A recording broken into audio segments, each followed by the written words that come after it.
I'm delighted to be able to introduce the next session in today's wonderful proceedings. We're off to a fabulous start. I'm Jill Sinclair. I'm currently working at the Department of National Defense. Our session right now is on international security, human rights, and civilian protection. Just a few little issues, some of which may relate to the previous session's discussions. And I'm delighted to have four fabulous people here. I'm going to just introduce them with their name. I assume that you have assiduously studied their CV, so I don't have to read them out to you. On my left, I have Jonathan Paquin, who is Associate Professor of Political Science, Director of the International Peace and Security Program at Université Laval. Emily Paddon, Rose Junior Research Fellow in International Relations at Lady Margaret Hall, Oxford. And then we have Rob McRae, just a quick supplementary to his bio. He is now a free man, so he has since retired since his bio was produced, hence the smile. And David Petrasek, who's Associate Professor, Graduate School of Public and International Affairs. So quick rules of the road, so you know how I'm going to drive this program. We have about 90 minutes, more or less. We go to lunch afterwards, so I will try to keep on time, but maybe sacrifice food a little bit for, food for the soul if the discussion goes on a little bit. Jonathan, Emily, you have 15 minutes each for your presentations. Roland will be a subtle reminder with wild signs if you go over. Bonus points if you're shorter than 15 minutes. Rob, David, you have 7 minutes. Gold stars if you're shorter. And if everyone's more or less on time, it'll leave us, I hope, about half an hour for discussion, comments, and questions. No additional speeches. Those can be done over lunch when we recess. So with that, I'm going to give the floor to Jonathan.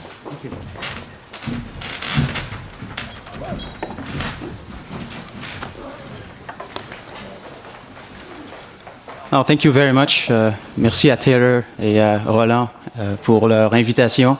C'est un honneur pour moi d'être ici aujourd'hui à Ottawa. Ça fait du bien de sortir un peu de la ville de Québec, même si Québec est une magnifique ville. First thing I should say is that I'm a professor. I'm not a future expert.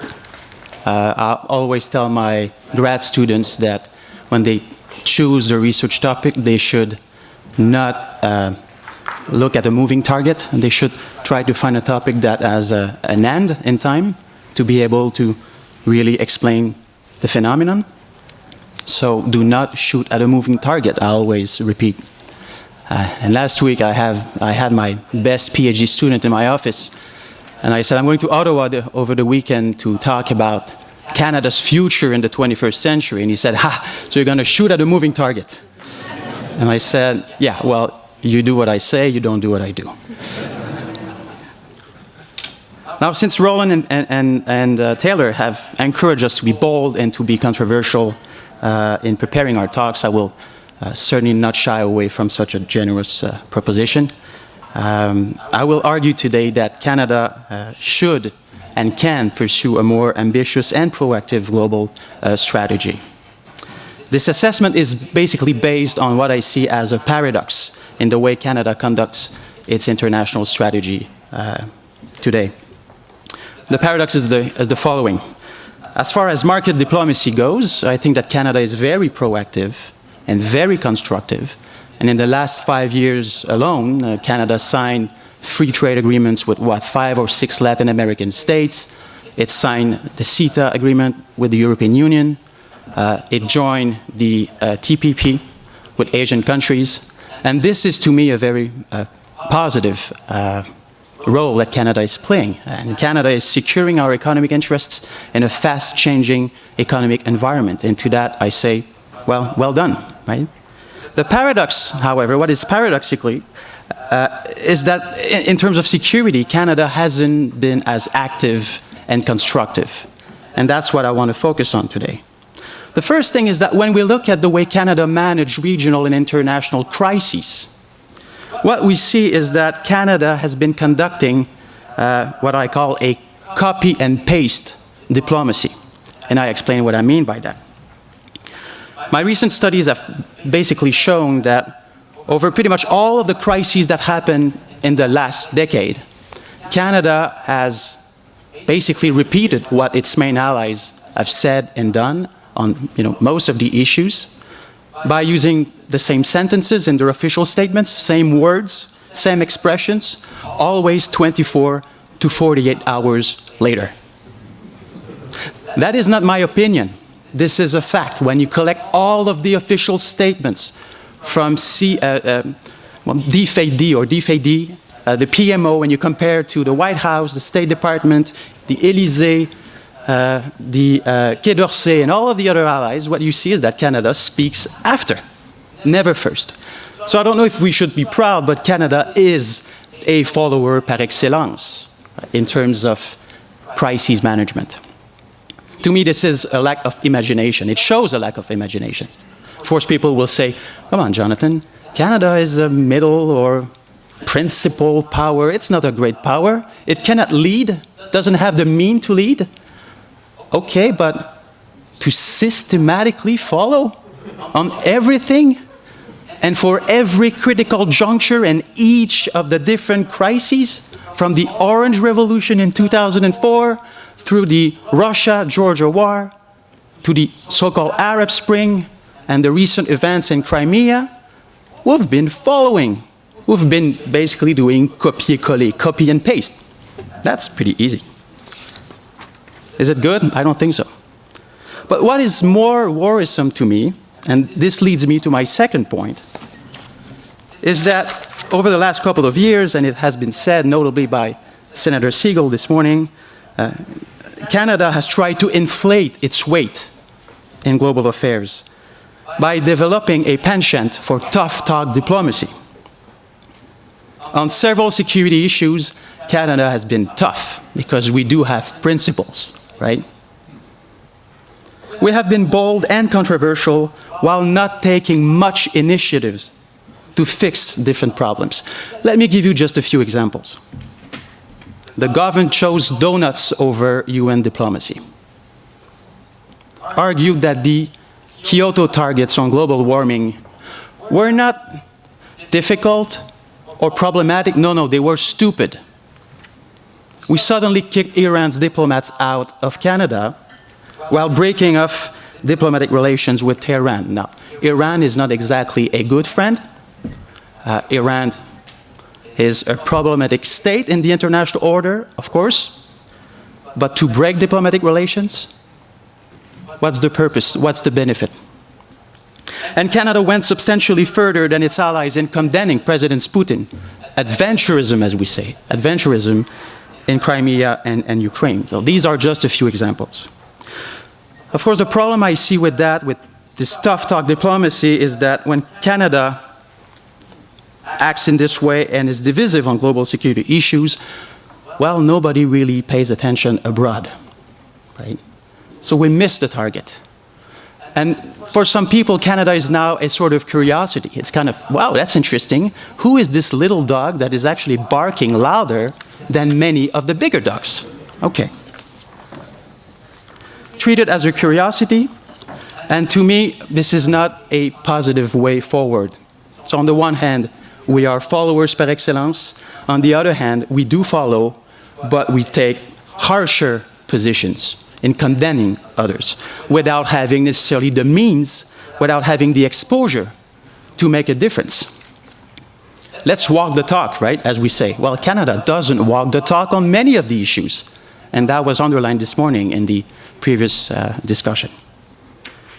Okay, I'd like to run by you two foolish ideas now, because we have to look at the future.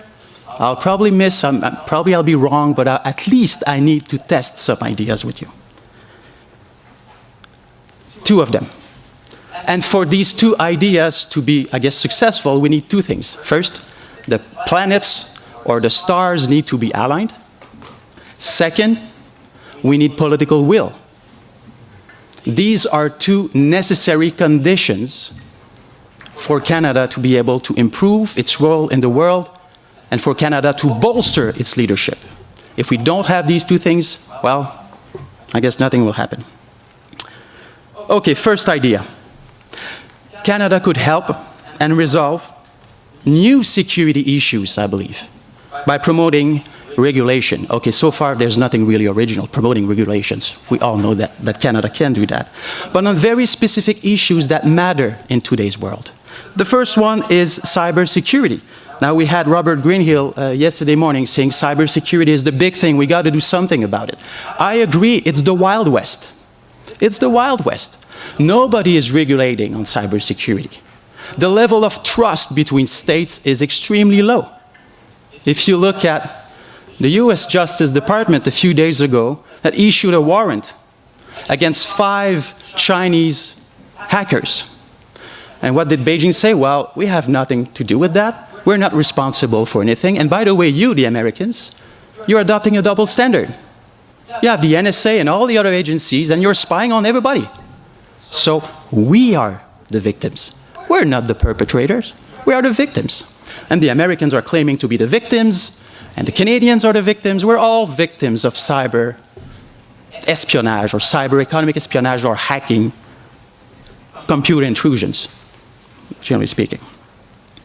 Remember the 2011 cyber attacks against 3 Canadian foreign departments?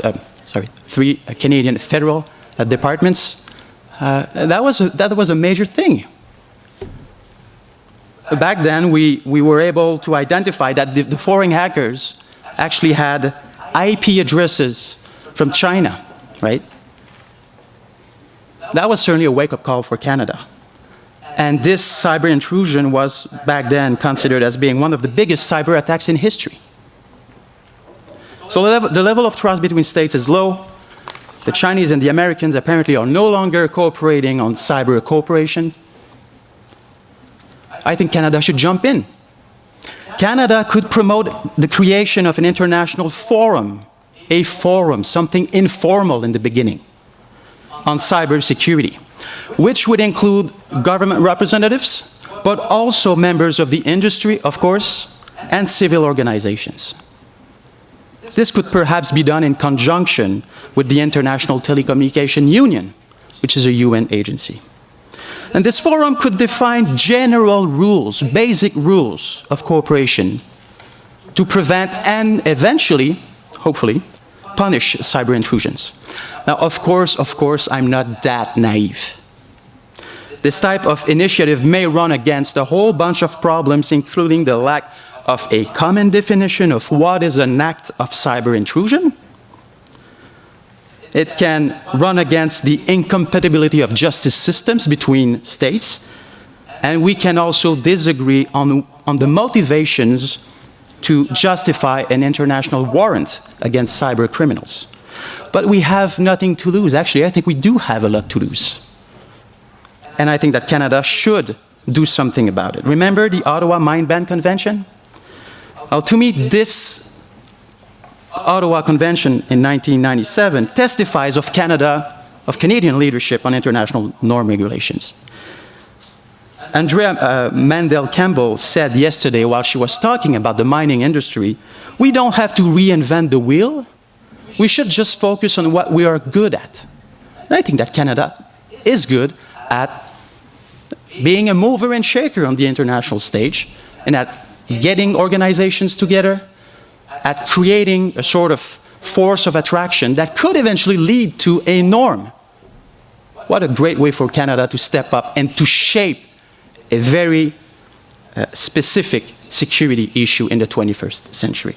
I'm totally running out of time here. I could use 30 minutes, but I have 2 more. Well, thank you. No, I'm kidding. I'll use them. The second example, Canada should focus on the debate surrounding the legal and ethical use of unmanned aerial vehicles. I have a hard time to say that. I'll use UAVs, right? Such as Predator drones. This is a central security concern for the 21st century. Canada should join the debate. It should actually jump into the debate to promote an international treaty that would regulate the use of drones. Now, drones are proliferating in today's world. The US and the Israeli monopoly is evaporating. Other states like Iran, China, Pakistan are producing, and some have their own drones. Now, we should ask ourselves what would happen if these drones would fall in the hands of rogue states or terrorist organizations. That's a big concern. Another big concern is that according to robotic experts, we are just in the early stage of the drones. And in about 20 years from now, the US, for example, will be able to produce drones that can actually select their targets without direct human supervision. In other words, computers will be, I guess, able to decide on the life and death of individuals. If this is not scary to you, it is scary to me. It is an alarming issue, and I think that Canada, again, could step up and lead an international campaign. And there's actually already an international campaign that is out there, the campaign to stop, as they call, killer robots, right? And there are about 50 NGOs, national NGOs and international NGOs that came together to say, let's make sure that this possibility of having computers deciding on the life and death of individuals, let's make sure that it's never gonna happen, right? John MacArthur, who spoke yesterday, spoke about foreign aid, said we need to lead by example. It is not that expensive to lead by example. It's a lot cheaper than military hardware. And don't get me wrong, military hardware is important. But we should lead by example, and I think that there's something we can do here. Now, am I talking about middle powermanship again? Is it like old wine in new bottle? Call it as you want, I don't mind. I don't mind, but we should capitalize on new security issues in order to innovate and lead the way and to leave our mark in the 21st century.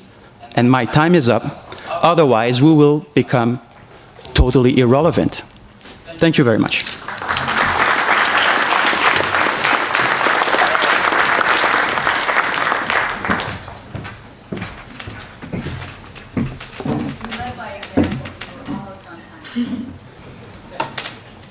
Great, thanks. It's a real honor to be here and on such a distinguished panel. And it's great to be back in Canada. And I want to say a big thank you to Roland and to Taylor for welcoming me to fill in for Jennifer Welsh, who sadly wasn't able to be here with us today. The thoughts I'm going to share with you are very much a work in progress, and they're going to feed into a chapter that Jennifer Welsh and I are going to be co-authoring for the edited volume that's going to be an output of this forum. And so I very, very much look forward to everyone's comments and questions, because hopefully it'll move our project forward. And I want to begin by telling you about a conversation that I had, and a conversation that stayed with me. And the conversation was with a woman in Kiwanja, which is a place in eastern Congo. And the woman was telling me about a massacre that had taken place. And she looked at the ground and she recounted how the militia had entered her town, how they'd gone from house to house searching for young boys and teenage boys, and how she had watched as they shot her son in the head. And then she looked me straight in the eye and she said, "And you did nothing. You, the international community who say you really care about human rights and protecting people, you did nothing. Are we Congolese not people too? Do we not have rights?" And the blunt force of that woman's indictment stopped me dead in my tracks.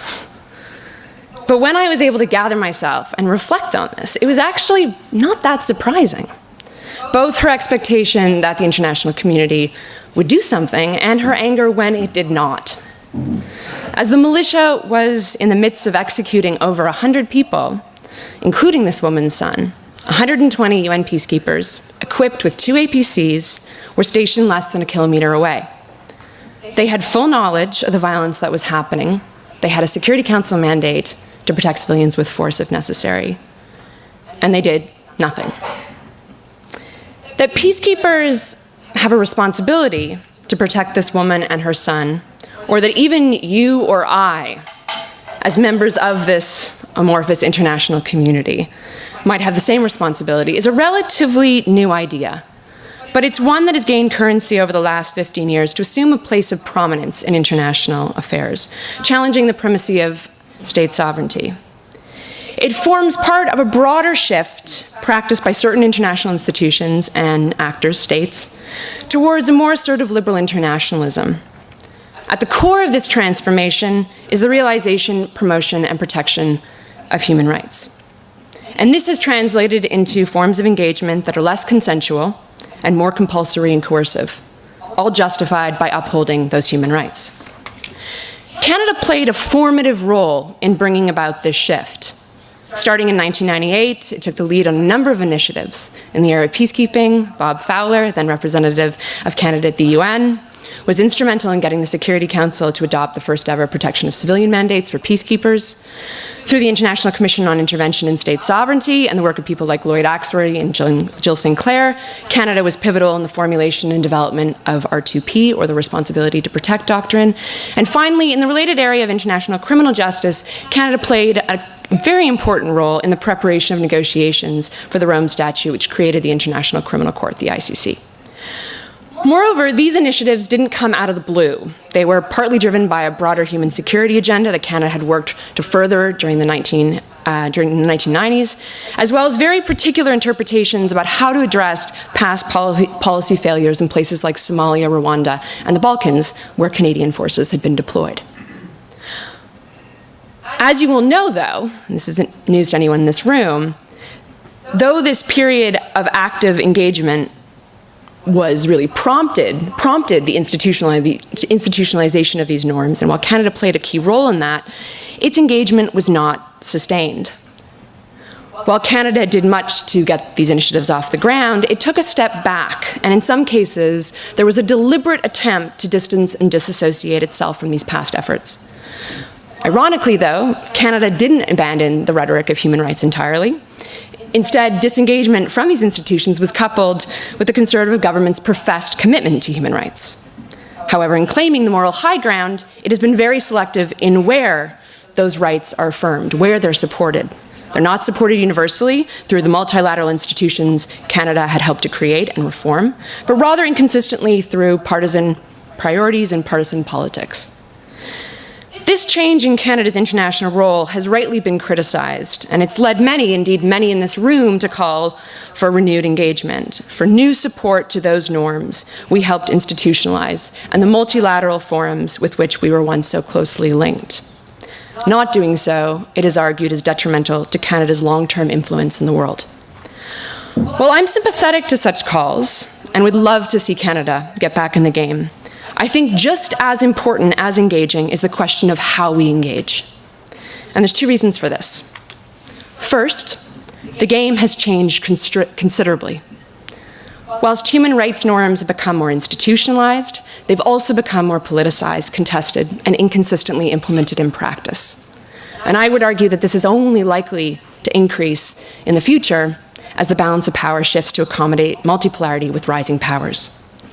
Secondly, and closely related, norms create expectations.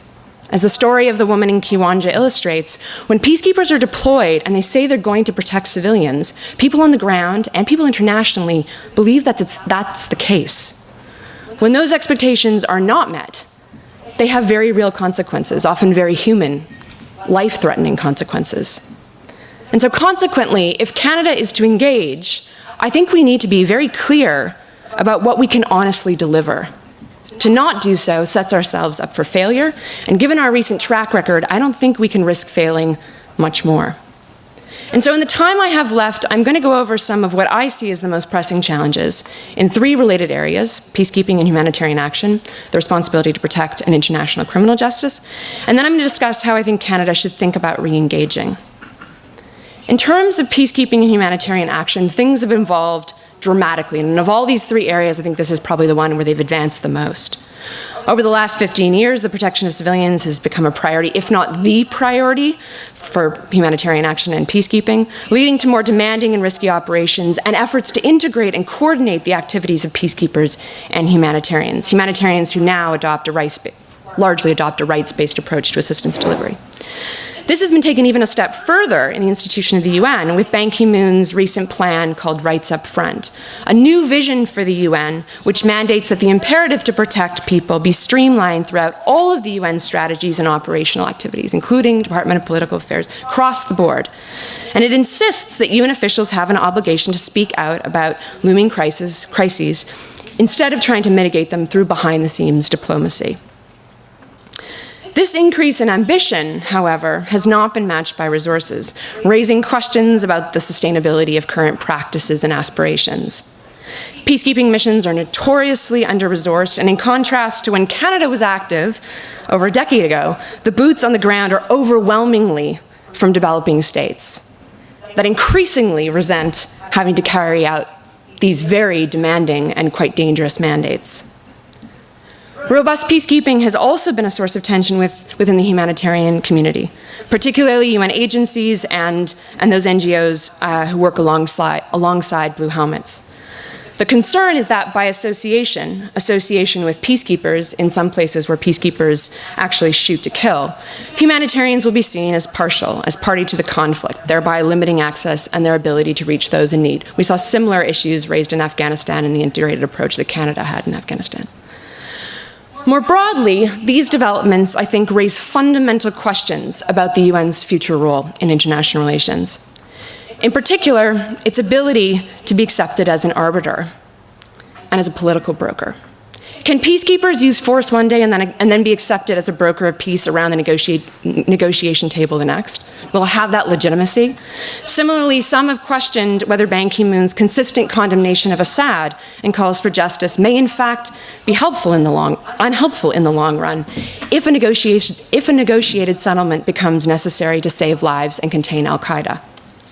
Given that civilian imperilment is often a consequence of political conflicts that have been militarized, I think this is deeply troubling and raises some big questions about where the UN is in the future.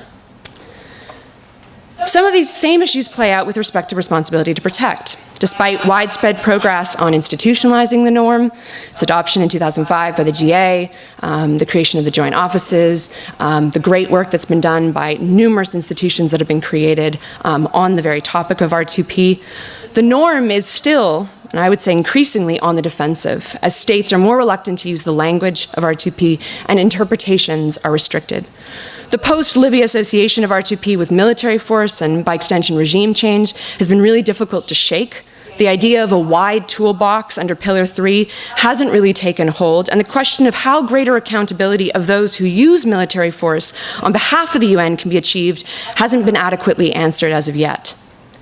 In addition, the R2P agenda under Pillar 2 is linked to other very established policy realms, development, human rights, robust peacekeeping. So the value added of R2P and the R2P lens still has to be demonstrated and proved. And finally, on R2P, international inaction on Syria demonstrates the inherent weaknesses of the UN's machinery for collective security, which is, by extension, a major part of the means for implementing R2P under Pillar 3. Lastly, international criminal justice. While the ICC has produced some very tangible results, not least the sentencing 2 days ago, it has also become very politicized. The perception of selective justice lingers, particularly amongst African states who have pushed back against the court in recent years. They point to the uncomfortable reality that the majority of cases pursued by the court are in Africa, and they're quick to remind us that 3 of the permanent members of the Security Council still have not signed the Rome Statute. The latter is also problematic given that council referrals to the ICC are increasingly being viewed as a tool, as was the case in Darfur and Libya and the recent but failed attempt to pass a resolution on Syria. As Louise Arbour and others have criticized, such referrals go against the spirit of complementarity at the heart of the ICC, and they undermine potentially the long-term credibility of the institution. Lastly, and across all of these areas of engagement, I think we also need to account for the very real risk of co-option and manipulation by actors on the ground. The use, for example, of the ICC mechanisms by local actors to prosecute political opponents, or, as has been the case with Russia and in Georgia and Ukraine, the use of protection language to mask other more nefarious interests. And so, in this context, what do we do? How do we think about engaging? By acknowledging these challenges, I don't intend to discredit protection or justice as goals that Canada should seek to further. Not at all, the opposite, in fact. But I do think it means we need to be more realistic and clear-sighted, wary of lofty rhetoric and moral grandstanding. In other words, it calls for an engagement of It calls for an understanding of and engagement with the world that is principled, motivated, yes, by our vision of how we would like the world to be, but that is also pragmatic and prudent, cognizant of the world we actually live in, Canada's place within it, including our limitations, and the various competing interests and dynamics that shape our involvement in the world. To conclude, I'm going to mention a few areas where I think Canada has a comparative advantage and/or could make an impact. To echo this morning's panel, I believe Canada's core competencies are going to be all the more valuable in a multipolar world. A cadre of skilled and experienced diplomats, as negotiators and facilitators of multilateral partnerships, as an engine of ideas that seem to gain traction on the international stage, and critically as a diverse and multicultural society, which I think we could do a better job of harnessing to shape our engagement abroad. These skills would be assets in a number of areas. On civilian protection, Canada can make a meaningful contribution in the area of prevention, early warning, and mediation, working towards developing the full range of tools under Pillar 3 of R2P. This could start with the appointment of an R2P focal point for atrocity prevention in Canada, something that a number of other countries have, but Canada doesn't. Similarly, Canada could focus on developing mechanisms for ensuring the accountability of those actors to whom the Security Council delegates the right to use force, and enhance procedures for monitoring and assessing the ways in which the Council resolutions are interpreted and implemented. In terms of assistance, I think there is a significant contribution to be made on humanitarian negotiation and the broader challenges of engaging in armed actors, particularly given counterterrorism legislation and other policies designed to obstruct humanitarian dialogue. To do this, and to do this well, requires resources, as John MacArthur reminded us yesterday. In particular, it requires investment in and the development of new and existing institutions at home and abroad, forums like this. It means we need to reverse the trend of shutting down think tanks in Canada, to instead foster and further institutions committed to sophisticated, nuanced thinking and analysis about international politics and the potential for Canadian engagement over the long run. Perfect. That's the end.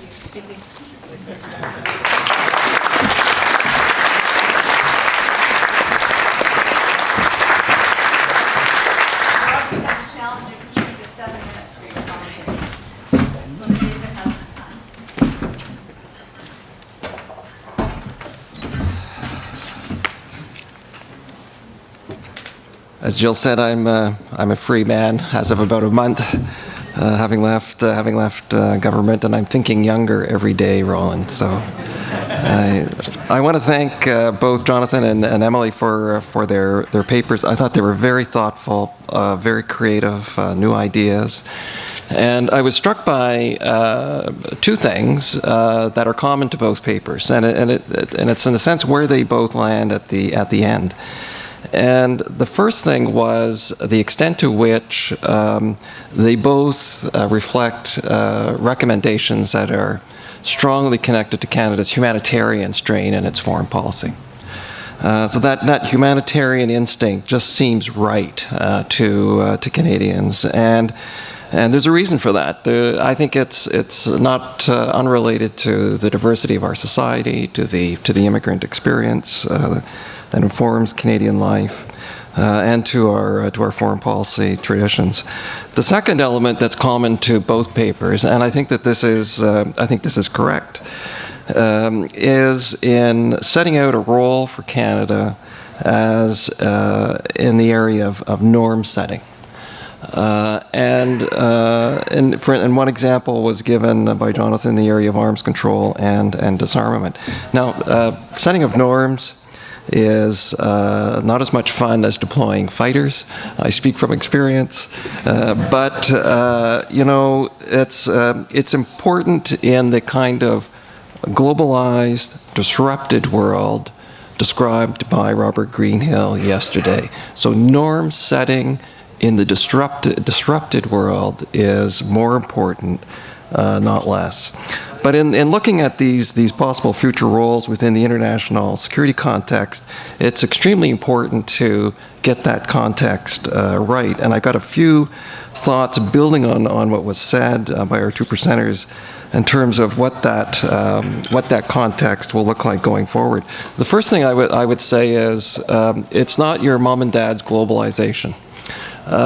In the 90s, we thought globalization was a spread of technology, free markets, and democracy. And it was a kind of an outward expansion of where we lived.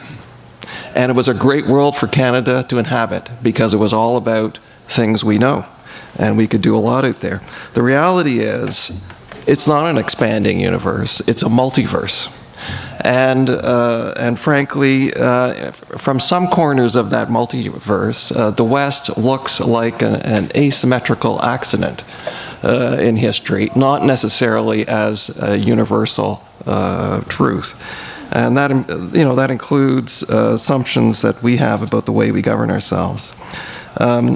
The second principal point is that, looking forward, it's clear that interstate and intrastate conflict is going to remain intimately linked. And describing sort of the one versus the other, I think, is a bit of a mug's game, and we see that in Syria. Another way of looking at this is, in the 90s, we talked about the triumph of geoeconomics in the Clinton years.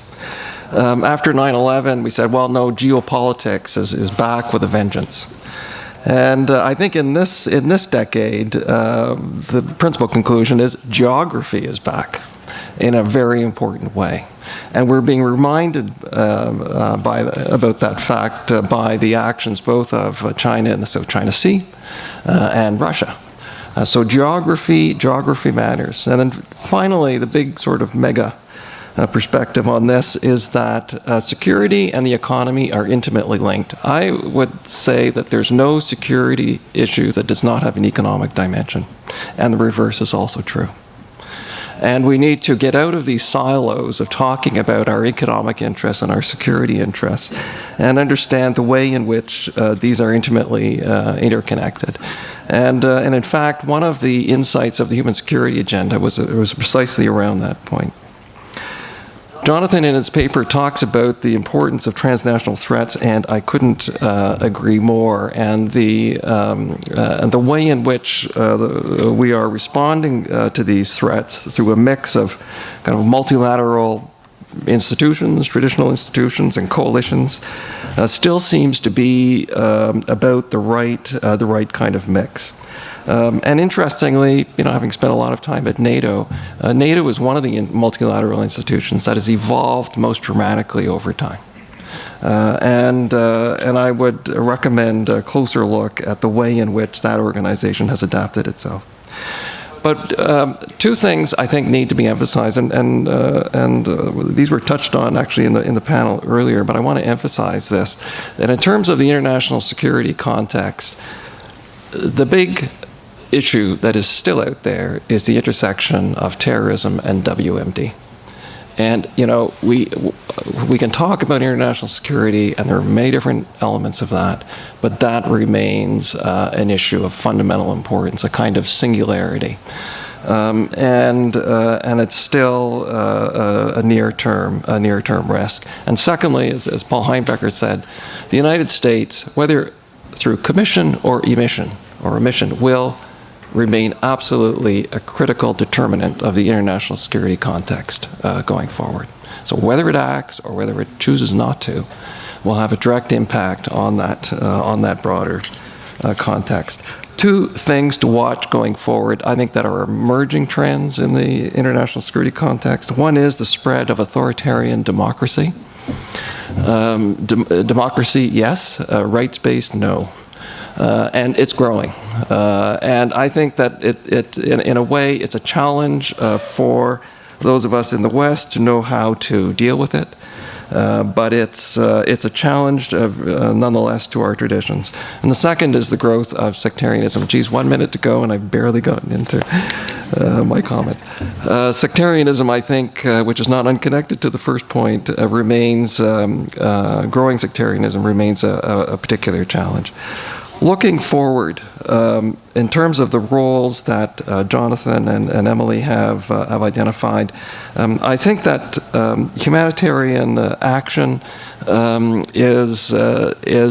resonates with Canadians' principles, but also our interests in that kind of rules-based world that Paul described earlier. And I think that if one was looking at the next phase of human security, one could do well to look at that interconnection of economic instruments and security outcomes, including the protection of civilians. I think there's much there. Secondly, on the standoff warfighting issues, I think Jonathan has correctly put his finger on something that's extremely important. It's going to be difficult to deal with these issues, but nonetheless, the trends forward, I think, are clear.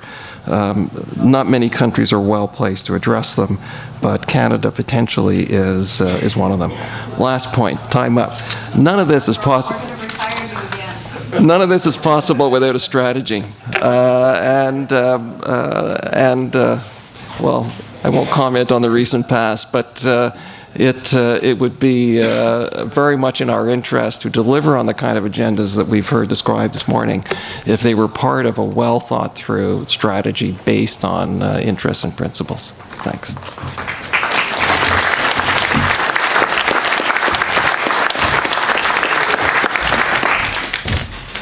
I'm terrified. I've got 4 pages here, and now I just see how this panel is run. It's like brutal. Okay, very quickly.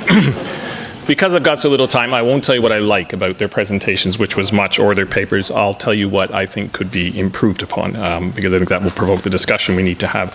I would say my main comment would be both the papers and the presentations perhaps look forward too little and to the past too much, and I'll explain what I mean by that. I think there's something particularly Canadian in the way we think about foreign policy. We're too nostalgic for the past. There's too little realism about the present, and too little idealism about the future. And I hearken back to Paul Heimbacher's remarks this morning about imagining what we could be. On this last point about too little idealism, I want to push both Emily and Jonathan to think harder and more creatively about big ideas for international security, civilian protection, and human rights. Okay, on the specifics, on Jonathan's idea about what you call in the paper norm entrepreneurship. You know, Canada as the standard setter, ability to convene, to bring people together, the Landmines Treaty, without in any way wanting to disparage the incredible work that happened in the 1990s. And I say that knowing that many of the people who worked on the Landmines Treaty, including the moderator of the panel, are in the room. We've been dining out on that story a little bit too long. That's my own view. It was a great thing, but the fact of the matter is that outside of, even of Ottawa, most people in international affairs who are negotiating standards, we've been absent from that. In fact, in some of the most important standards, I don't have time to go into detail, we've been problematic recently. So no one's looking for us to lead a new standard setting initiative. It doesn't mean we can't get back in the game. You know, completely agree with Jonathan that we can get back in the game, but we've got to come back and lead, and we can't do so on issues like killer robots, when in relation to another standard, cluster munitions, the world has seen that our own implementing legislation is falling short of the treaty standard that we negotiated. We have to have clean hands. You can lead a ban on landmines when people expect that you're going to ban landmines. So there's a problem there. Now, we could get past that problem for sure, but there is a problem there.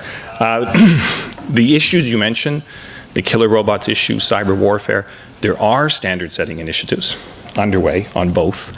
There's sort of, some are moved to the formal level, some are still informal. We're not really there. I mean, it's not that we're inactive, but we're not really there. We could get there, but I just don't think that that's necessarily as forward-looking as we want to be. You mentioned in your paper the mediation of international disputes. You didn't raise it in your talk, and I won't either, just for time, but we could talk about it in the Q&A.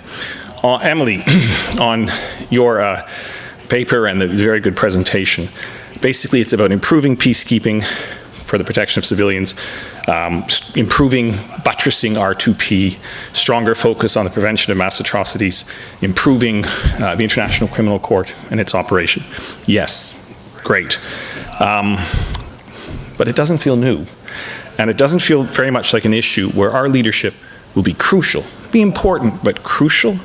I wonder, I also go back to your example about the Congo, and the very powerful example you gave of the challenging question the woman posed to you. Congo, of course, is one of the countries where all of the techniques you've described are in operation. We've had the ICC investigating for 8 years in the Congo, punishing people. We've had the most robust peacekeeping force. We've had, the R2P standard. So I want us to think about I want to pose the question, why do we think a doctrine, the modern doctrine of peacekeeping developed in the 1990s, which you referred to, you want to improve it? Yes, we should. But I also want to ask the question, that was a new doctrine because the old doctrine developed in the 50s didn't work. Well, is that new doctrine from the 90s the doctrine we need in 2020? And I want us to ask the question, why is it when we think about protecting civilians and being on the ground, we think about the UN and the Security Council too much? There's a lot of other options. Time doesn't permit me to go into it, but we could think about, imagine, I was inspired by John MacArthur's talk yesterday. He sort of got us to imagine big, and I thought, there's 100,000 UN peacekeepers deployed around the world at a cost of some, I'm not sure, is it $2 billion? It's big. Imagine if there were 100,000 or 200,000 or 300,000 civilian monitors. People trained in the techniques of proactive presence, how to protect people through your presence, even though you're not armed.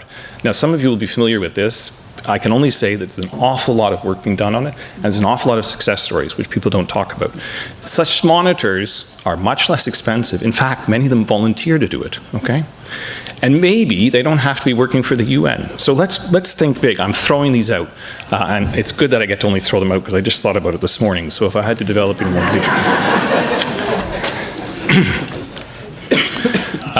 how much time do I have? 2 minutes. Okay, finally.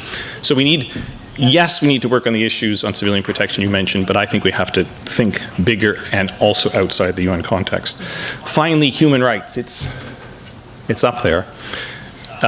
No criticism of the papers and the presenters because they have to make choices.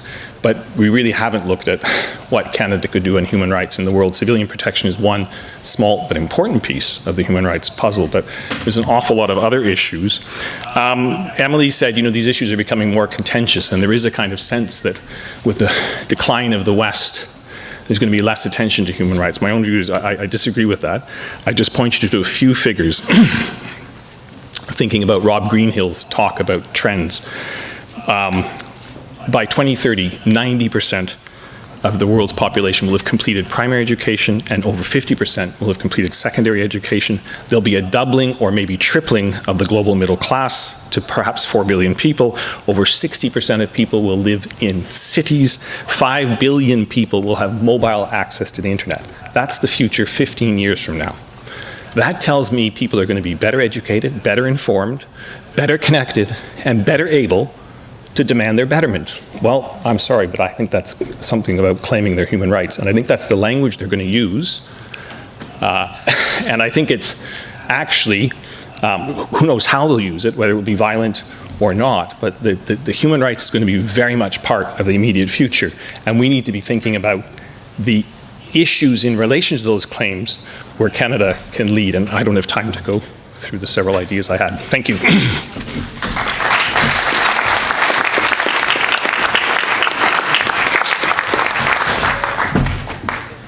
Well, I'd like to thank all four of you for not only keeping to your times, but some really, really stimulating food for thought here. And I'm going to open it up. We've got about a half an hour or so. Just a couple of things that I'd like to just put out there as questions, and then I'm going to take sort of clusters of questions from the audience so that we can get a lot of things on the table here, because you've unpacked so many issues, from international humanitarian to cyber to autonomous warfare and all of that. Two things that struck me, though, David, you touched on one of them. One was kind of the nostalgia. So as I looked carefully at what Roland sent me, this is supposed to be about forward-looking, what do we really need going forward? And it does feel a little bit like there's a bit of longing here. I can't confess to not finding that resonate in my heart, but I think just looking forward, the nostalgia piece, do you really think that what you're putting out there is resilient in terms of what's needed for the future? The other thing that struck me is it's so much about sovereign states.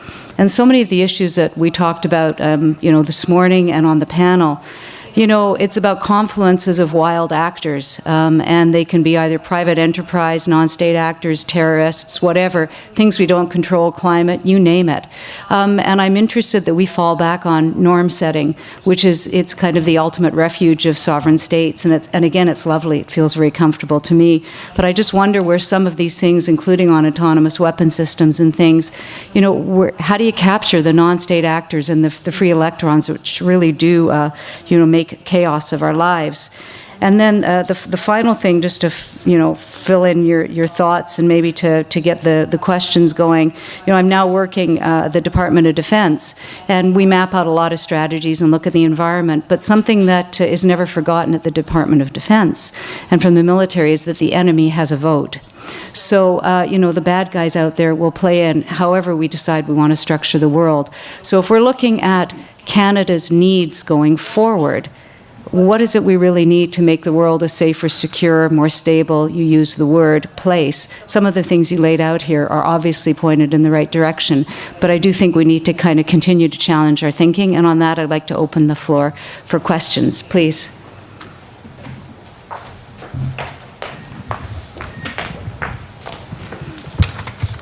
Robert Miller.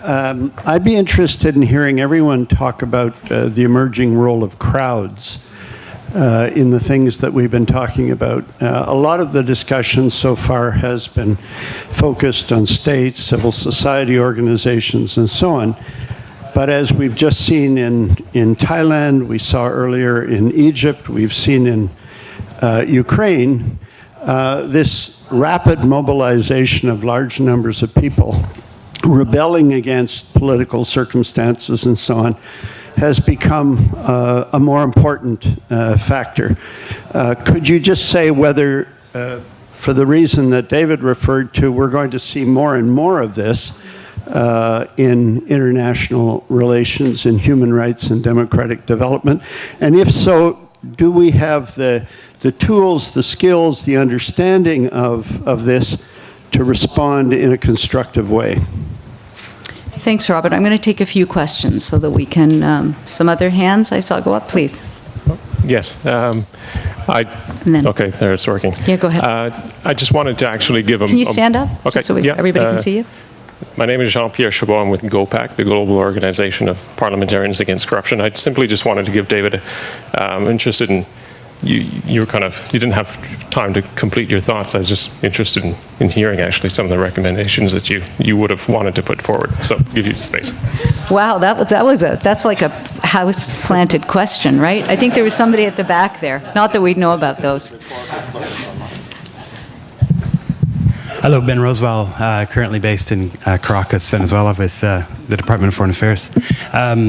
I thought it was a fantastic panel, and I really liked a lot of what David had to say, but I do think there were some genuinely new ideas there, and so I wanted to thank you for that contribution to the debate on foreign policy. One that I found particularly interesting from Jonathan was the requirement for international norms in cybersecurity, which I think is a fantastic idea. He mentioned the ITU, though, which is a UN organization, and so I think that actually gets to the heart of a question that this panel has danced around, and one that I think Bob is referring to, which is the UN is the dominant international forum of states. There is no other global forum, but this is one that's represented of and by and for states. With issues of cybersecurity, should we not be looking at other ways of doing multilateralism, other forum for handling some problems that are more specific to the 21st century than those of the 20th century? There's certainly an ongoing role for international organizations and for states. They remain the dominant actor. But I think this might allow us to think about other ways of imagining multilateralism in the 21st century, specifically around these kinds of issues. Thanks, Ben. I'm going to pause here, and I'm going to take Daryl, so you're next, the next tranche. So we've got crowds, a plea for more from you, David, and other fora for the 21st century.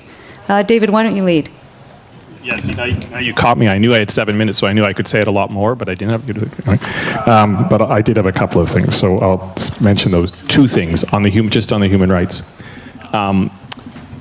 This is not particular to Canada, but there's an approach to human rights and foreign policy, which is when a foreign minister comes in and wants to do something about human rights. And so he or she, to be different, has to do something that his or her predecessor didn't do. So John Baird, to his credit, is very committed to the issue of child marriage.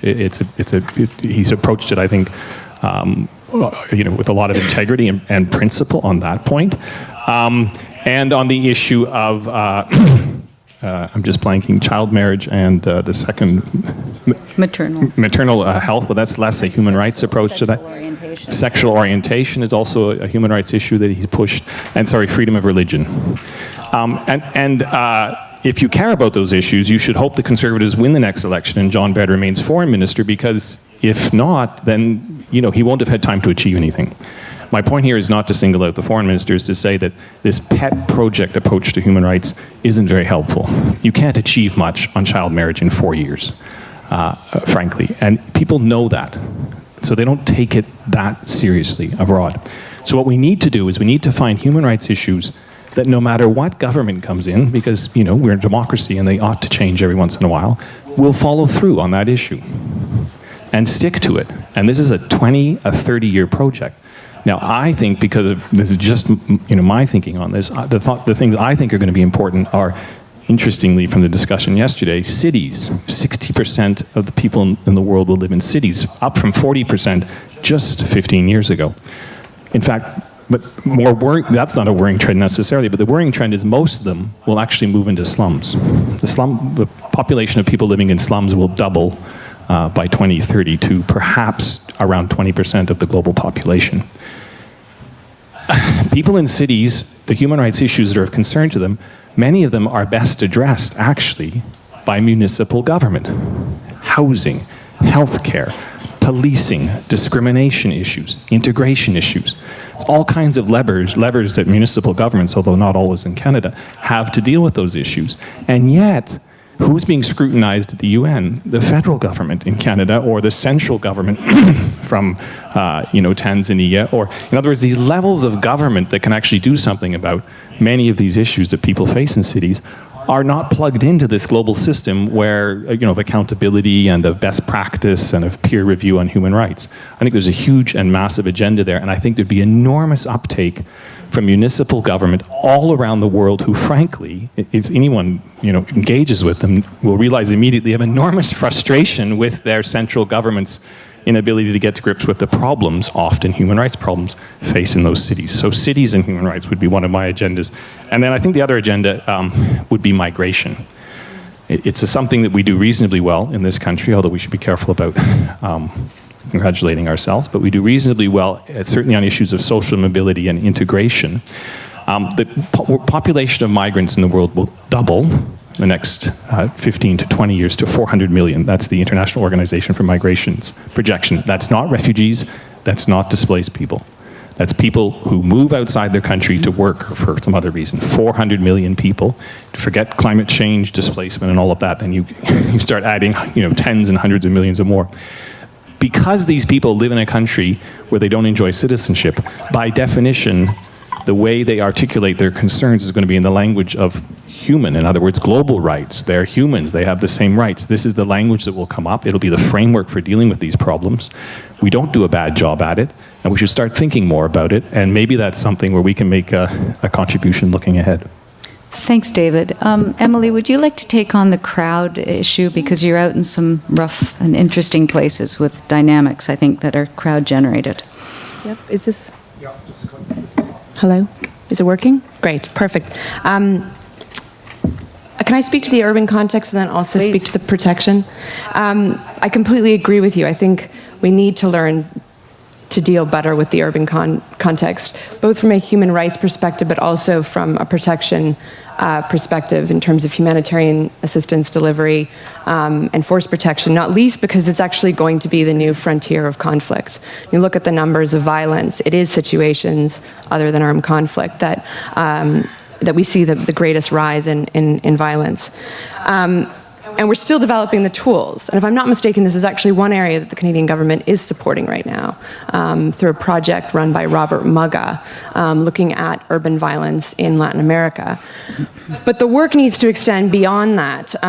We need to think about the implications for international law and the delivery of assistance within those contexts, but also the operational challenges. Operating in a place like Mexico City or Rio is very different than operating in Eastern Congo or in Jonglei province of South Sudan. It raises its own challenges. It's more expensive in some instances. And it requires different tools of distributing assistance and ensuring protection. So I think you put your finger on a really, really important issue, and it's one that we need to grapple with, absolutely, when we think to kind of a long-term engagement. On protection, and this comes to kind of put the two ideas together a little bit. On protection, I absolutely agree that we should think about other forms of engagement, new innovative forms of engagement, also the role of technology in that. And actually, when I was in South Sudan last summer, I met a group, and I cannot... Thank you. Nonviolent Peace Forces. I've been sitting here trying to rack my brain for what they're called. Nonviolent Peace Force. And there was a huge degree of skepticism around the Nonviolent Peace Force because they are mostly 20-something American recent college grads, although they're quite diverse, who go out unarmed in small groups to very, very remote locations and do protection by presence. And huge skepticism for the first 2 years that they were deployed in South Sudan. They've also operated in Indonesia and Sri Lanka, if I'm not mistaken, and when I was there looking to make inroads into Syria. What was incredible was that actually they were the people that had the most sustained presence in the field. And quickly, the international community in Juba woke up to the fact that they were getting work done that the rest of the international community, particularly the aid world, wasn't. They're not delivering assistance. They're not providing goods. They're doing accompaniment to hospitals. They're helping women get to markets. But the very presence of them being there actually is a protection mechanism. It's not without its own challenges and risks, though, and I think that's one side of the protection dimension that really needs to be stressed, which is as we move outside these formal institutions and we put protection as a task for other institutions to adopt and pursue, it raises real risks, and those risks need to be incorporated into kind of thinking about that. But I think more critically, and this is an area that I think is grossly, grossly unaddressed in international thinking on protection, is actually self-protection. And I'm not saying that as an excuse that we should, leave people to their own devices, but in truth, 99.9% of the time that people survive, it's not because of peacekeepers, it's not because of international military forces, and it's not because of humanitarian assistance. It's because they do what they was doing before, what they've learned to do, their rational decisions at an individual level and at a community level. And our strategizing and thinking about intervening has for a long time not taken those strategies into consideration and actually in many cases undermined them. So I think we need to turn this idea of civilians and affected populations as victims, as agentless people, to actually looking at them as people with agency and that make often very sound decisions. And we need to bolster that agency when we engage. How we do that, is a project. There are people beginning to work on it, but to me, that's one area that we really need to push. We need to push the agenda. So I will now hand it over to Jonathan. Yeah, Jonathan, what I'd like to do is to ask you to address the cyber point that Ben raised about other fora, because this was your idea. And Rob, I'm going to leave you out on this round and take another cluster of questions. Sure. I guess the first question is, what's wrong with states? We've been talking so much about NGOs and other actors who can play a role, and they do play a major role. But I really have the feeling that we are not considering states to the real potential today. They are still, leaders and governments are still responsible for the safety of their populations. They are the ultimate responsible people, right? And in many cases, they are elected people. So I think that states still have a role to play, and that's not only states but international organizations that have been created a while ago for other purposes that I believe could still play a role, and that's the reason why I bring up the ITU, which is a vehicle that we have that can be reshaped, transformed, improved to address a very serious issue in 21st century, and I'm referring to, of course, cybersecurity. That's pretty much what I have to say about this, but I'd like to jump into this discussion on crowds. And I will use a very different angle here. When we look at how Canada has responded to crowd movements, street movements in the last couple of years, what we see is that Canada is a status quo power, right? If you look at how the Americans responded, they were, of course, in the beginning a bit suspicious, but quickly they understood that there was a wave, that something was coming, and that it was better to be on top of the wave than under the wave, in a sense. Mm-hmm. But Canada was focusing on stability all the way, right? I felt somehow that Canada was behaving as Kissinger thought that the Americans were behaving in the 60s and 70s, a status quo power. And we were in 2011, 2012, right? So to me, there's something about the discourse, there's something about the way governments, well, the Canadian government respond to these events that needs to be adjusted, I guess, to better fit this new reality. And that's all I have to say about this, guys. Thank you very much, Jonathan. Okay, I'm going to take another round of questions. I think, Daryl, you were the first. So 1, 2, I think 3 over there somewhere. Thanks. Go ahead.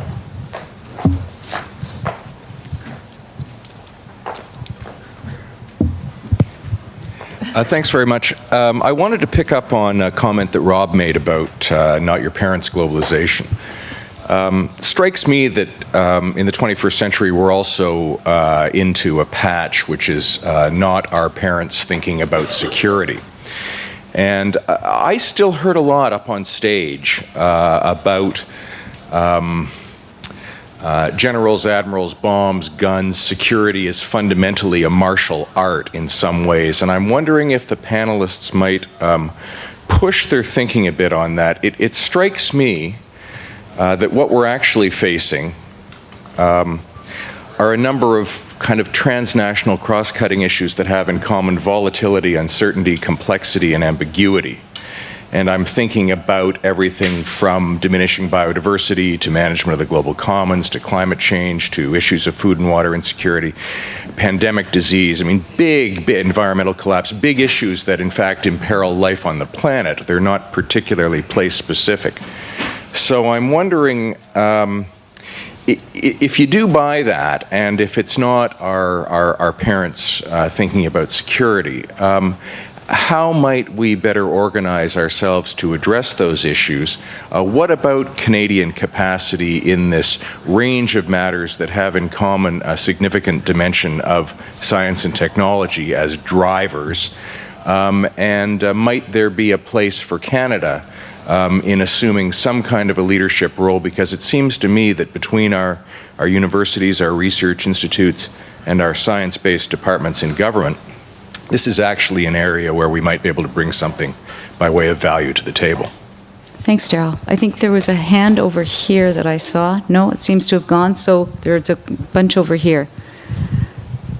No? Go ahead. Thank you. So the lady here in pink, and then the gentleman at the back. Thank you. Good morning. My name is Lucille Levere, and I'm on the public service side. I work for the Canadian Air Transport Security Authority. And Jonathan, what your sort of comments about drone technology, I sort of like to push the idea a little bit, and the notion of that and destructive technologies, and as they play out in society, and actually the protection of civilians. Because there's actually some fledgling regulations going on at Transport Canada that actually is providing regulations for the non-commercial use of UAVs.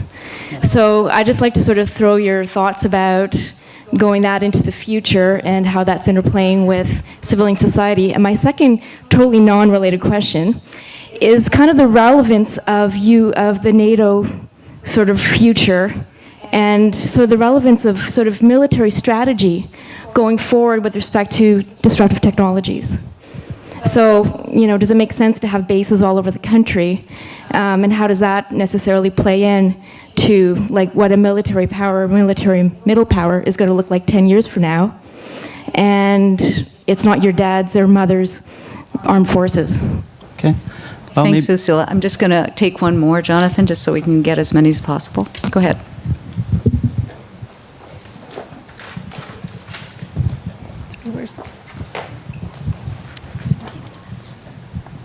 Hi, many thanks. Brett House from CG and the Sauvé Foundation. There were a few mentions of the interconnections between economic, human rights, and development issues, and security issues. And I wondered what you think our position should be on mixing instruments and pursuing all of those goals. You know, for instance, Jim Kim recently held up financing from the World Bank to Uganda because of their venal and craven and terrible law recriminalizing gay and lesbian people.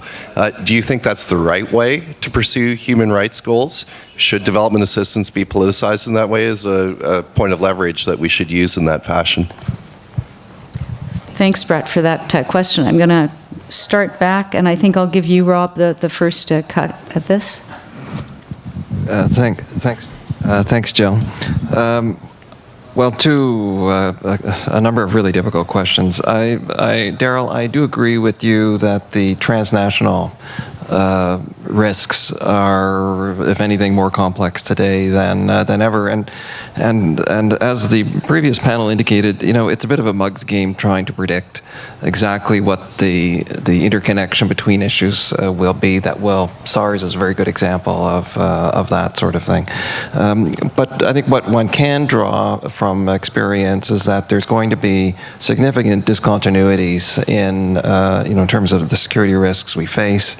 And that will require a kind of full spectrum capability to address them. And that means working our military, civilian, health, governance elements, at least in terms of government, in an integrated way, and partnering with the non-governmental sectors in order to be able to respond to them. Whether we do that well in Canada, I think is an open question, but that is the kind of capability that's required, and that actually ties into the next question about what kind of military. You know, when you look in terms of where we've been engaged in the past, Canadian forces have been engaged in a high intensity conflict about once every decade, surprisingly so. And you could never have predicted what the context was going to be. And I would maintain that, again, in terms of our military, a full spectrum of capabilities are still required, but those capabilities can be used in new and imaginative ways.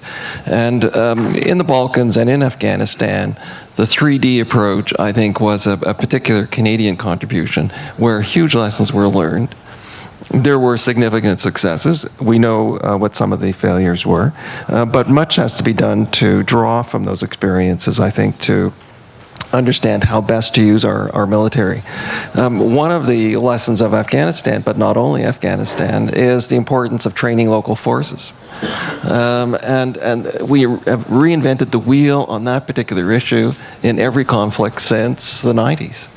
Going forward, and here's an area where I think Canada in particular can play a leading role within NATO and more broadly international community. Thanks. Thanks, Rob. David, would you like to take the next stab? There were a couple of questions there, I think, about security and new dimensions. Yeah, I won't comment much on the security other than to say that if I agree with the comment that was made that that it's not just military issues, it's a whole range of issues, and all of them are important. We need a broader understanding of security.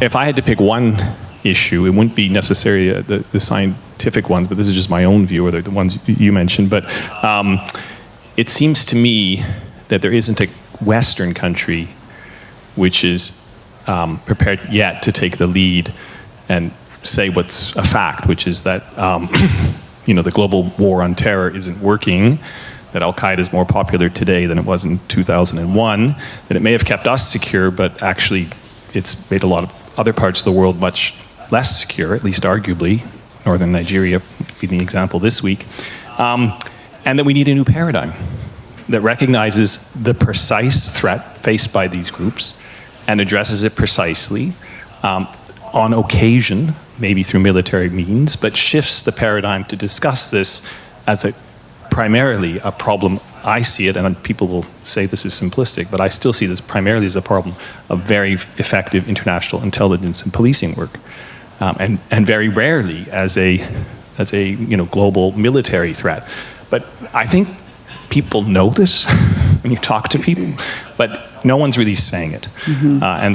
And why do I think I think it needs to be a country from the West that takes the lead on that and comes forward and tries to shift the discussion. In the same way, this group of great and the good came together to sort of say, look, this war on drugs isn't working. And they've done some very, very interesting work, Kofi Annan and others. You've seen this panel report that's come out. And it's actually beginning to change that debate.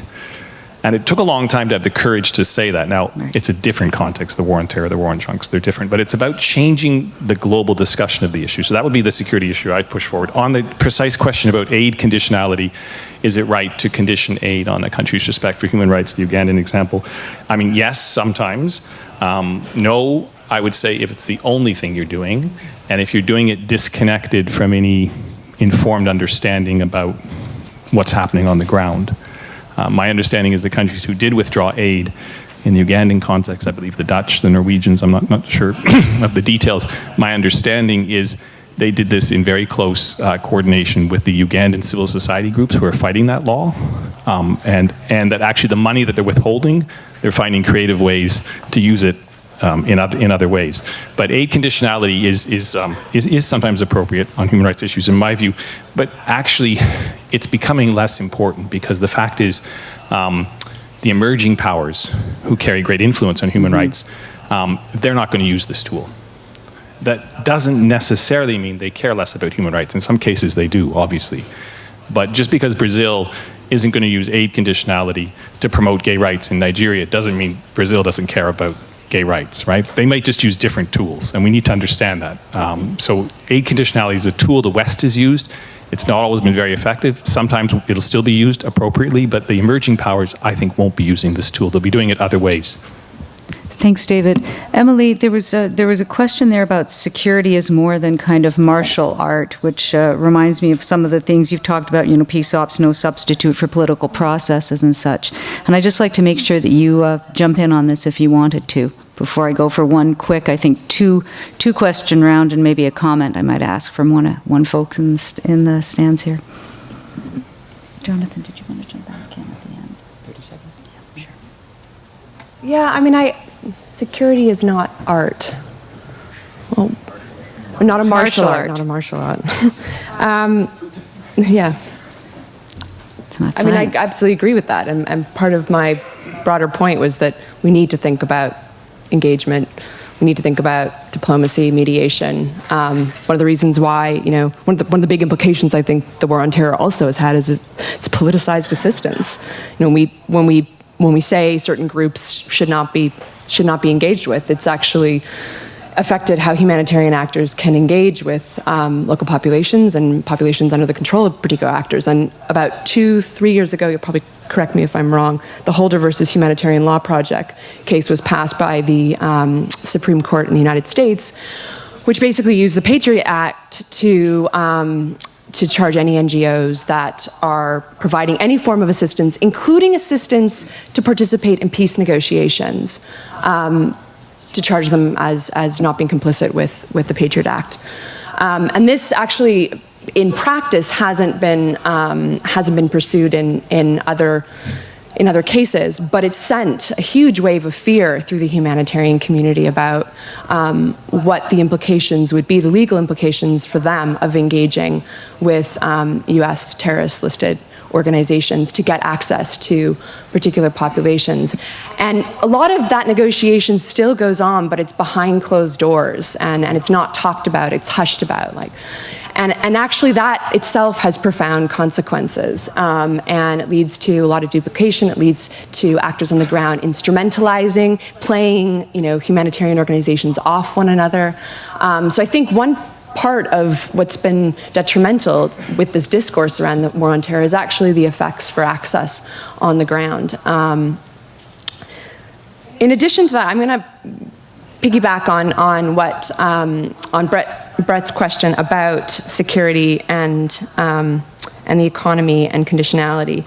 I think I'm probably a little bit more positive about conditionality than you are, insofar as I think in the last 10 years we've missed some really important opportunities to use conditionality, particularly in contexts where the international community is engaged in other ways, like Congo. In Congo, we spent billions and billions and billions of dollars for 15 years on peacekeeping. The ICC has been active. But the IMF and the World Bank missed some pretty critical opportunities to use their leverage there to bring about political ends and to put pressure on the government, particularly around elections. Flip side of that is, look to Rwanda and look at the effect that different Western states suspending their aid had on their support to the M23. So I actually think some more sophisticated analysis about conditionality and how it can work and when it can work, and also, and really engaging the World Bank and the IMF is important, because they've been quite reticent, given history, to actually go down that path. And the last point I'll make about security is, I think what's really important, particularly in the area of civilian protection and humanitarian assistance, are public-private partnerships on a really big scale as sources of innovation. One of the largest ever private-public partnerships that's happened in the last few years has been between IKEA and UNHCR. And they've rolled out a new model of camp housing, which is being piloted, I think, in Dadaab right now. And they're basically IKEA flat-packed houses, but they're solar paneled. They have, they've got more robust walls. They have, kitchen facilities within it. They can sleep multiple families, and they last a heck of a lot longer than tents. So I think we need to think also about, bringing in the private sector on thinking through actually how we deliver assistance in a more effective way, in a more sustainable way, that also has economic, incentives for those companies. It's a huge population of refugees globally. So, thanks, Emily. Jonathan, you wanted 30 seconds, and I'm going to take 2 questions, and I think we're going to have to wrap. Just to go back to the question that was asked about UAVs and what Transport Canada is doing. Of course, UAVs, they come in different size and different shape, and they have different purposes. You can use them for fun. It's like $300 or $400. You can buy some. You can, of course, use them for scientific projects. You can use them for business. Look what Google and Amazon are doing right now, right?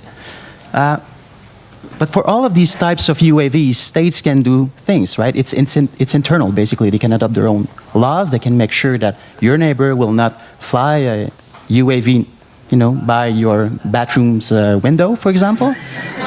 No, but that's serious. And there's a lot of work for Transport Canada right now, right, on this. And that's going to become a major problem for your department. But the types of drones that I'm interested in are the other kind. Right? The Americans have about 7,000 military drones right now that they can fly, in different places. If you buy a UAV, I'm afraid you won't be able to fly it into Pakistan or Afghanistan to do stuff. Some armies can. And that leads me to the question of warfare and the fact that we now live in a sort of, I would say, post-territorial security environment. Despite what Robert mentioned, he said, it's all about geopolitics. I agree to a certain extent, but for so many other new issues, borders don't seem to matter anymore. And that's the reason why I think we should jump in and say, okay, enough is enough. Let's agree on certain principles and, if possible, on certain rules. That's it. Thank you. I think there's time for 2 questions, and then we'll have some very quick wrap-up comments. There's one here. Thank you. Harold Mendes, University of Ottawa. I'm addressing to Emily and to Robert. I agree with what you just said, Emily, in terms of the need for linkages between different actors. And as a visiting lawyer at the International Criminal Court, I experienced a lot of frustration by the court and its officials that, as you mentioned, there's frustration that the focus is in Africa. At the same time, the vast majority of cases were referred by the governments of the African countries or the Security Council. So they're battling what an earlier panel called robust hypocrisy. And how do you deal with that? And I agree with you when you said that part of that is trying to link for example, the arrest warrant against the president of Sudan, at the same time as that warrant was being issued, the IMF was actually saying that Sudan was the most fantastic example of macroeconomic success in Africa. And so where's the linkages there? With Rob, what's going on right now with the Ukraine and Russia, I think it's a really interesting paradigm of whether or not enforcement approaches are changing. And as someone said, I think Friedman in the New York Times said, that maybe banks will be more effective than tanks. The threat of shutting down the relationship between Russian banks and the West could end up being a more powerful enforcement mechanism. Again, so one of the things which I think we need to do is to draw in a lot more linkages, as my friend and colleague David has said, between different type of actors to try and create a new type of enforcement mechanism which doesn't really rely only on the United Nations but a whole bunch of other actors. Thank you. I think, Thomas, you had a quick question? Thomas Junot from National Defense, but coming to Ottawa U here in a few weeks. My question goes to Jonathan's presentation. You looked, and I've seen you do this in another context, going more specifically on Libya. You basically lament the fact that Canada follows and has a cut-and-paste diplomacy with regards to crisis management. After that, you came up with some good suggestions for Canada to be more bold, more innovative, more autonomous. But those suggestions you gave did not concern crisis management, cyber, for example. So my question to you is, how would you have liked Canada to act in Libya in 2011 in that framework that you're calling for of boldness and autonomy? What could Canada concretely have done, in your view, in Libya? And in Syria now, and I can open that question up to Emily because you referred to Syria too, what would you like, and again, in your boldness, autonomous framework, what do you think Canada could realistically do in Syria right now that could, for example, override Russia's veto concerning the ICC or humanitarian aid, concerning a no-fly zone or issues like that? So I'm going to ask for everyone, sort of in the order in which we rolled you out, first of all, to answer those questions, any other final comments you want to make, and make it bold, innovative, forward-looking, and in about 30 to 40 seconds. Thanks. Go for it, Jonathan. I go for it, okay. Yep. Thanks, Thomas, for the question. For the good question. 5 seconds. These are two different things. On the one hand, I said that Canada followed in responding to crises. I don't think Canada could do much more than that, honestly. I don't think Canada can do much more than that. What I was also saying is that, you know, in parallel to that, Canada is using very harsh statements to condemn. Well, if you cannot really walk the talk, maybe you should just tone down the rhetoric and focus on something like collective conflict management, what we call CCM, right? Which is seen more and more as a new way of dealing with different crises, both with NGOs, with different actors, with the industry. And that would be, I believe, a way forward. And that's part of the paper that I wrote for this forum. And I'll be able to tell you more about that later. But frankly, nothing. So that's the reason Canada should be just, you know, a bit more quiet, I guess. Thanks, Jonathan. Emily, 30 seconds, 40 seconds? 30 seconds. The linkages aren't there. I think we need them, absolutely. Case in point.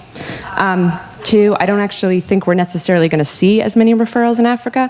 And I think the recent moves to ally concerns and deal with lobbying efforts by African states, not least the Kenyatta example, and the amendment recently that the signatory states to the Rome Statute passed, allowing judges to excuse heads of state from appearing before the court in person, speaks to a very, very real concern about preferential treatment.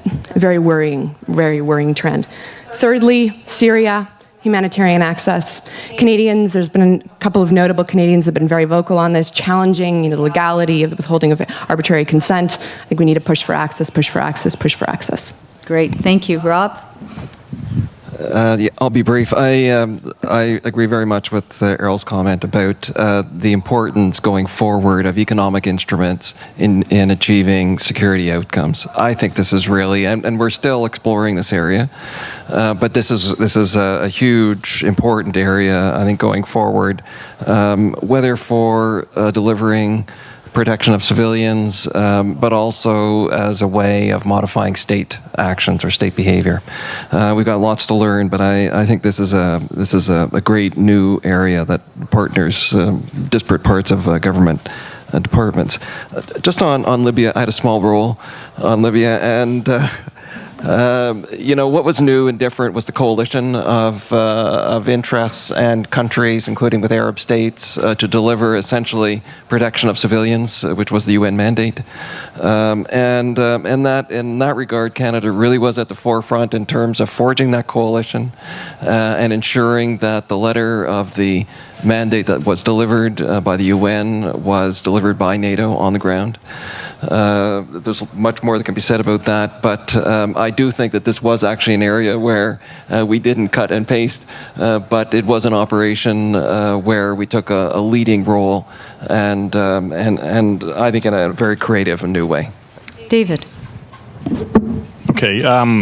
On the linkages point, I don't know if Robert Greenhill's still here. I don't want to pick on the World Economic Forum, but it did strike me that last week when the WEF, Davos, had their big Africa meeting, which they have every year, they had it in Nigeria, and on the opening panel was President Kenyatta, who of course is under indictment by the International Criminal Court. And I understand why it would be hard to not invite him to this World Economic Forum, but it's hard for me to understand why they had to put him on the opening panel.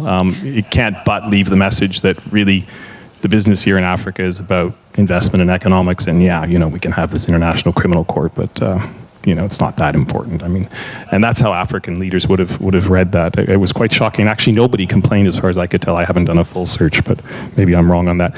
On the last point, and Jonathan, you mentioned the collective conflict management mediation. You're referring to conflict mediation. There is this. That's one of the areas where I think we are perhaps overly nostalgic about what we did in the past, but in order to do it successfully, I'm not ruling it out, but in order to do it successfully, we need three conditions we don't currently have. We need governments that pick up a conflict and decide to mediate it, and that will stick with it, right? That's not 6 months, it's not even 4 years. The Norwegians are still funding the Palestinian peace negotiation team in Ramallah, okay? 19 years, okay? So it's a long haul. And no one's going to take you seriously if they think it just lasts the foreign minister, number one. Number two, you need risk-taking. The point about talking to terrorists. Our legislation in Canada actually impedes us in many cases from engaging effectively with certain actors who have to be present at the peace table. There's no accident Norway and Switzerland are the most prominent peace negotiators. They've immunized themselves from EU legislation about prescribed terrorist groups. And third, we need to immunize that conflict mediation role from the domestic political debate.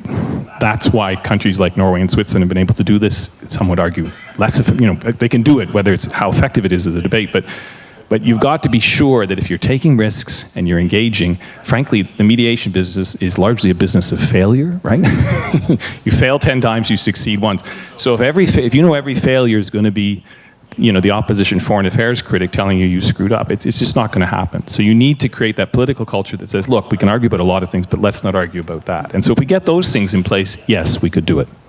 David, thanks so much. Roland, you asked us to talk about a few issues here as we rethink Canada's international strategy. I think that we can thank Jonathan and Emily and Rob and David for being clear-eyed, forward-looking, putting out some really, I think, controversial, interesting ideas. And if the themes of sort of sustaining the effort and courage, which I've heard come through on a couple of panels now, are key for us going forward, I think we're in very good hands in terms of sustaining courageous thought that's going to get us the agenda that we need to play into the world in the way that Canada needs. So thanks very much. Merci à tous.